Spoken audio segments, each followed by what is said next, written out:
Good afternoon, sir. Before we begin, we are Group 8 and our business proposal is titled Cuticle Leather Case Organizer for Nail Polish.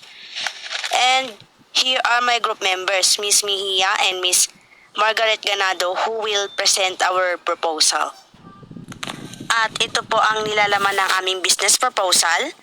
Executive summary, introduction, innovation idea, implementation plan, challenges and solution, measuring success, and conclusion, and lastly, appendices.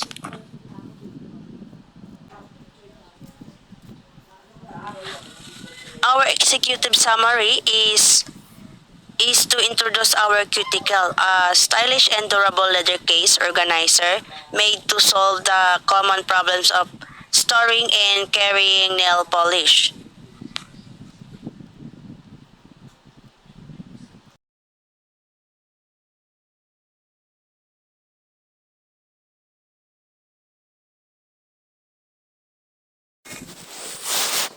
Our background is nail polish users struggles with or lost battles due to poor storage options, which is inspired us to create a better solution.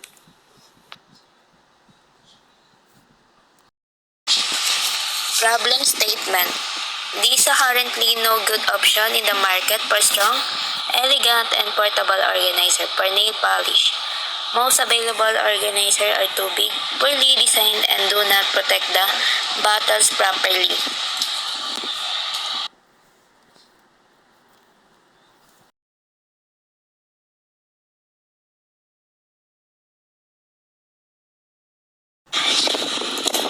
Objectives: SMART, specific, measurable, achievable, relevant, and time-bound. S, to create a leather case especially made for holding nail polish. M, our goal is to sell 50 units from April 22 to August 30, 2025. A, we plan to work with local workers, nail salons, and local events. R, to solve the problems of storage and portability of nail polish bottle. T, the Cuticle Leather Case Organizer will be official launch and made me available for sale within the period from April 22 to August 30, 2025. We will present a timeline and Gantt chart for the Cuticle Leather Case Organizer. It will show key activity from market research and proposal to pull product launch and promotions. And this is part of our Gantt chart from April 22 to August 30, 2025.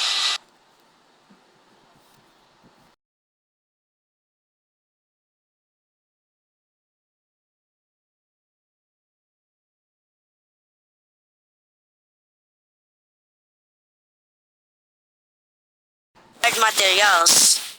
Implementation Plan 3.2. We will use materials, synthetic leather, zippers, canvas lining, elastic bands, and other quality materials. And our costing is 870 per unit.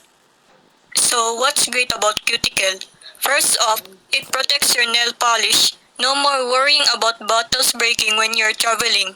It also looks super classy and professional, whether you're using it at home or in a salon. We wanted to make it affordable, stylish, and easy to carry, so it's not bulky at all. The best part? It keeps everything organized and clean. No more digging through drawers to find.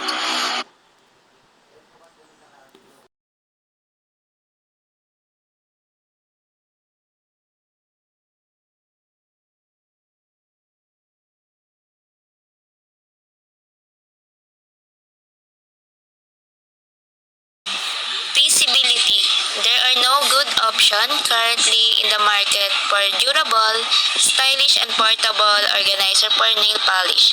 Existing ones are too large, unattractive, or don't protect the items well.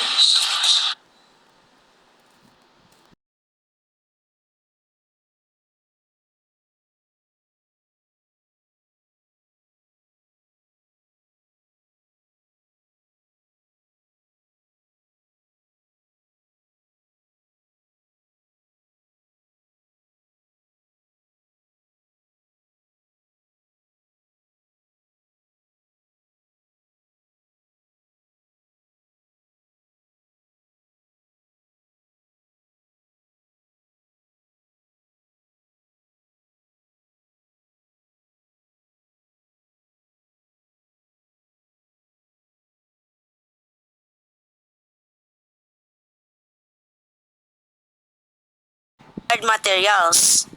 Implementation Plan 3.2. We will use materials synthetic leather, zippers, canvas lining, elastic bands, and other quality materials. And our costing is 870 per unit.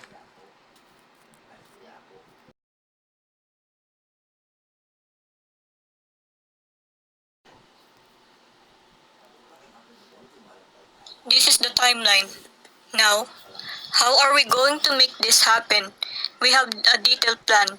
First, we're finalizing the design based on some initial testing and feedback, which we will do from April 21 to April 30. Then from May 1 to May 15, we're sourcing all our materials, things like synthetic leather and zipper. Production kicks off from May 16 to June 15, and we're working with local artisans or workers to ensure top quality. We will launch marketing campaigns from June 16 to July 15. Online and local events. Sales starts from July 16 to August 21. Finally, August 22 to August 30, we're gathering feedback to make it even better.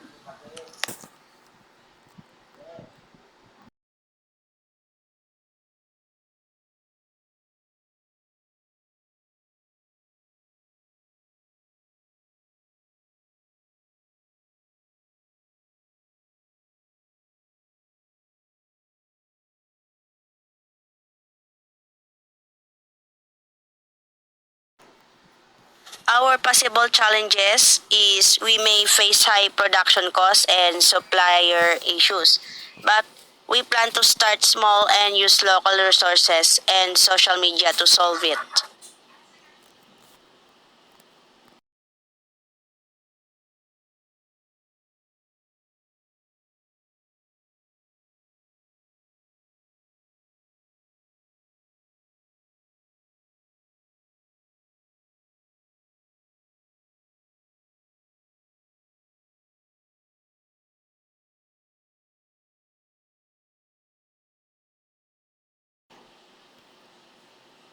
Key Performance Indicator or KPIs. So, how do we know if we're on the right track?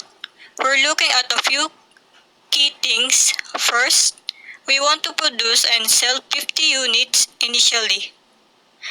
We'll be keeping a close eye on customer feedback so we can hear directly from you about what you love and what we can improve. We'll also be watching our social media engagement to see how much buzz we're creating. We're ready to adapt too. If social media isn't working, we'll try other ways to get the word out like local magazines.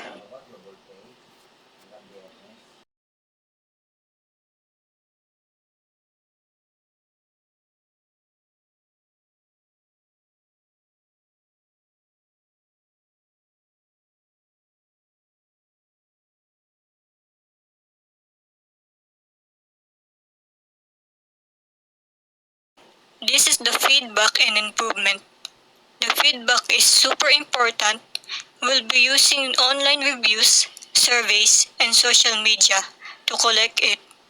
We're always looking for ways to add new features and make the product even better based on suggestions. We want to ensure we have the best leather case organizer in the market.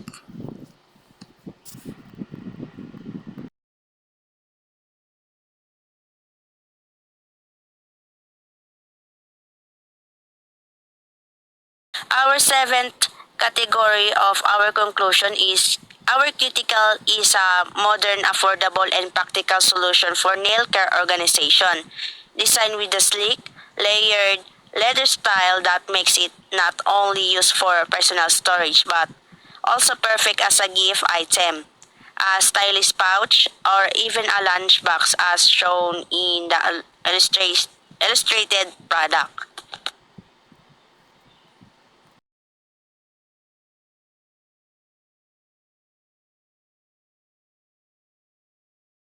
The seventh category po namin is reference. These are our reference which is based on our business proposal po. And last part po, we have appendices which is para pagtibayin po namin ang aming business proposal. Para sa aming appendices A ay nakikita nyo naman po is ito po yung galing AI, which means may mga gusto po kaming baguhin at kumuha po kami ng idea at nagdagdag po kami ng idea para sa cuticle leather case na bukod sa stylish and profitability na paggawa ng leather case na ito ay gusto naming mas maganda na talagang hindi lang siya sa iisang purpose lang, kundi pwede siyang gamitin for storage cuticle or even sa birthday party for souvenir. Pwede rin po siyang pangregalo. Then, marami siyang purpose po eh. So, pwede rin siyang lunchbox. So, 3 compartment layer po yon yung aming nakikita nyo naman po sa picture na 3 compartment leather case po yung aming leather case sa picture. Pag tinanggal nyo po yung zipper, maaari po siyang maging isa. So, marami po siyang purpose eh.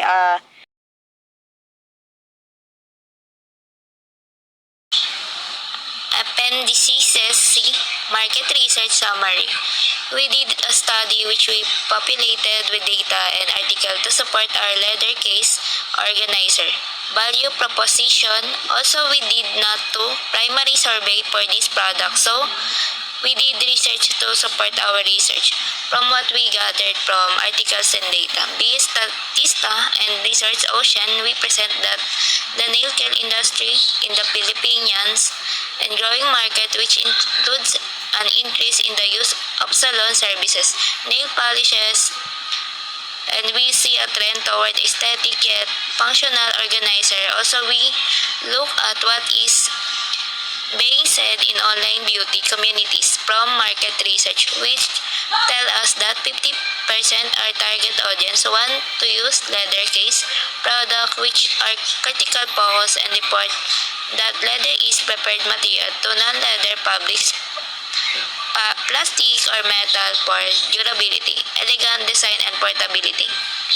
This data results showed us there is a market for critical leather case organizer, which is product that addresses that real issue and wants of Filipinos, in particular for cattle care products.